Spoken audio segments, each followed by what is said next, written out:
ভোটের আবহে বরানগরে তৃণমূলের গোষ্ঠীদ্বন্দ্ব। আলমবাজারে প্রকাশ্যে তৃণমূলের দুই গোষ্ঠীর সংঘর্ষ। তৃণমূল নেতাকে বাড়ি থেকে তুলে নিয়ে গিয়ে ক্লাবের মধ্যে ঢুকিয়ে মারধরের অভিযোগ।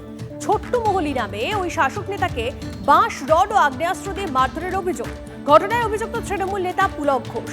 আক্রান্ত তৃণমূল নেতা কাউন্সিলরের অনুগামী বলে পরিচিত।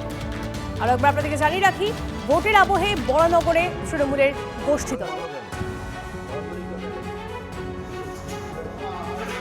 আলমবাজারে প্রকাশ্যে তৃণমূলের দুই গোষ্ঠীর সংঘর্ষ। তৃণমূল নেতাকে বাড়ি থেকে তুলে নিয়ে গিয়ে ক্লাবের মধ্যে ঢুকিয়ে মারধরের অভিযোগ। ছোট্ট মহলি নামে ওই শাসক নেতাকে বাঁশ, রড ও আগ্নেয়াস্ত্র দিয়ে মারধরের অভিযোগ। আমরা তৃণমূলের পতাকা লাগিয়ে আমরা বাড়ি গেলাম। ততক্ষণে আমাদেরকে আধ ঘন্টা পর 11টা সাড়ে 11টা নাগাদ আমাদেরকে একটা ফোন আসে কি তোদের সেক্রেটারিকে ক্লাবে ঢুকিয়ে মারছে। কে মারছে? পুলক ঘোষ।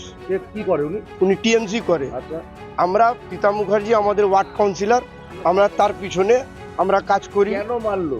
মারলো কারণটা হচ্ছে মিটার ঘর নিয়ে সব ঝামেলা। এমন তো কি খবর আমার কাছে নেই, আমি জানি না।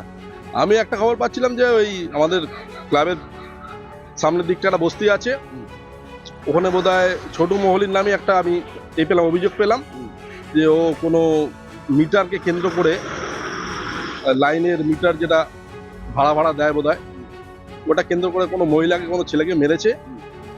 ওরা ক্লাবে এসেছিল, আমরা বললাম আজ ঈদের দিন, আজকে আমরা কিছু করতে পারবো না, আজ সবাই ব্যস্ত আছে, অন্যদিন আসুন দেখছি। এর বাইরে আমরা কিছু জানি না মারধর কেন করছে। Brought to you by